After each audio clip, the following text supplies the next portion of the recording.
Hello, hello! Welcome to AB's Vlog! For today's video, magluluto tayo ng tinolang manok. So ito guys, napakasarap ng ulam na to, lalo pat umuulan sa araw na ito. Ito po yung ating mga sangkap na gagamitin guys. Yes, alam ko may kulang po dyan, pero kung ano lang po yung abot ng ating makakaya, yun po yung ating gagamitin sa araw na to. Syempre, meron po tayong malunggay, manok, sayote, mantika, paminta, siling haba, sibuyas, bawang, luya, tanglad, at syempre yung ating chicken cubes. So tara guys, umpisahan na po natin yung pagpapainit ng ating mantika. Sa pagluluto po pala ng tinolang manok, meron po dyan na direct na po agad nilang niluluto, hindi na po nila ginigisa. Pero kami po is pag nagluluto po talaga kami ng tinolang manok, mas gusto po namin na igigisa muna namin yung bawang, sibuyas, luya, at saka yung ating manok. Kasi parang mas lumalabas po talaga yung sarap ng ating tinolang manok kapag naigigisa po natin yung ating chicken, yung ating sibuyas, and yung ating bawang, at syempre yung ating luya. So ayan guys, nailagay na po natin itong ating bawang at na golden brown na po siya. Isusunod lamang po natin ilagay itong ating sibuyas. Isasabay na rin natin itong ating luya guys, dahil yung luya po isa po talaga yan sa nagpapatanggal ng lansa ng ating manok. Isusutay-sutay lamang natin yan guys. Ayan, halo-halo lang natin yan hanggang sa maluto na rin po itong ating sibuyas.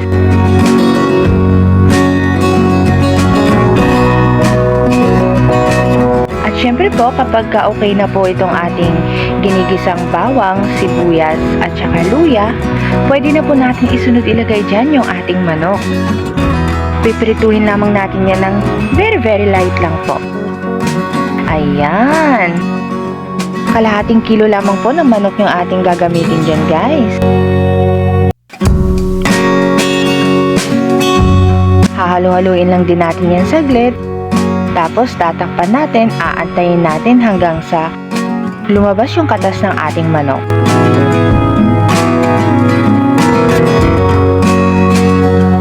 So yung iba talaga dyan guys, yung pagluluto nila is kumbaga magpakulo na sila agad ng tubig, papakuluan na kaagad nila yung manok, and direct na po lahat ng mga gagamitin nilang sangkap. Pero depende po kasi yan sa kung ano po talaga yung mas madali para sa inyo at kung ano po yung mas nakasanayan yung way ng pagluluto ng tinolang manok. So ayan, tatakpan muna natin yan guys, and mag-aantay lang tayo ng very light, at kapag lumabas na yung katas ng ating manok, katulad niyan, kung nakikita nyo guys, lumabas na yung katas ng ating manok, so nilagay na natin agad yung tanglad. Ayan guys, kung nakikita nyo yung usok na lumalabas na nung binuksan yung takip guys, napakabango, ang bango-bango talaga niyan. Maamoy mo yung aroma ng tanglad, sobrang bango.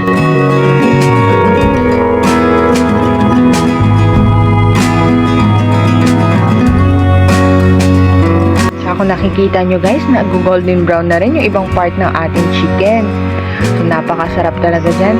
Dahil kung gagamitin nyo guys is yung native na manok, mas masarap yun. Pero dahil nga wala tayong mahanap na native na manok, so gagawa natin ang paraan yun kung paano pa natin mas papasarapin. So mag-a-add na tayo ng tubig dito guys. Yung gamit po namin dito is medyo malaking kawali na papunta ng kaserola. So yung nilagay namin tubig dyan, tansya-tansya lang. So kumbaga hindi na yata umabot yan ng sobrang kalahating kawali. So pagkalagay po ng tubig, isusunod na natin yung ating mga pampalasa katulad ng asin at paminta. Pero guys, lagi ko pong pinapaalala sa inyo sa paglalagay po ng katulad ng asin at paminta, kayo na po bahala magtansya dahil magkakaiba po tayo ng panlasa.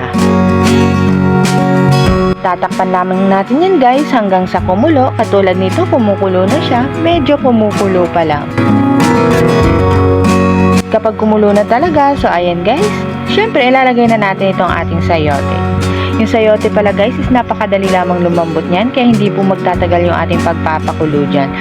Yung iba naman guys, gumagamit po sila dyan ng papaya. At syempre, meron din po dyan dapat na dahon ng sili.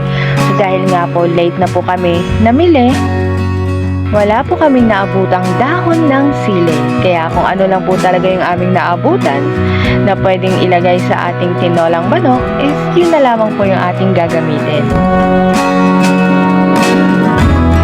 Halo-haluin lang natin ang saglit yan guys. Very light. And then tatakpan lang din natin. Antayin lamang natin kumulo.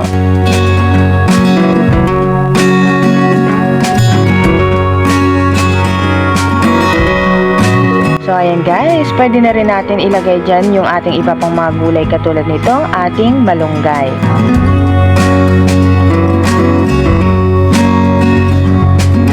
Ang malunggay guys is hindi ba ganun kabilis lumambot pero hindi naman kailangan pakuluan ng sobrang tagal. Isinabay na rin natin itong ating siling haba. So papakuluan lang din natin yan guys, tatakpan natin, antayin natin kumulo.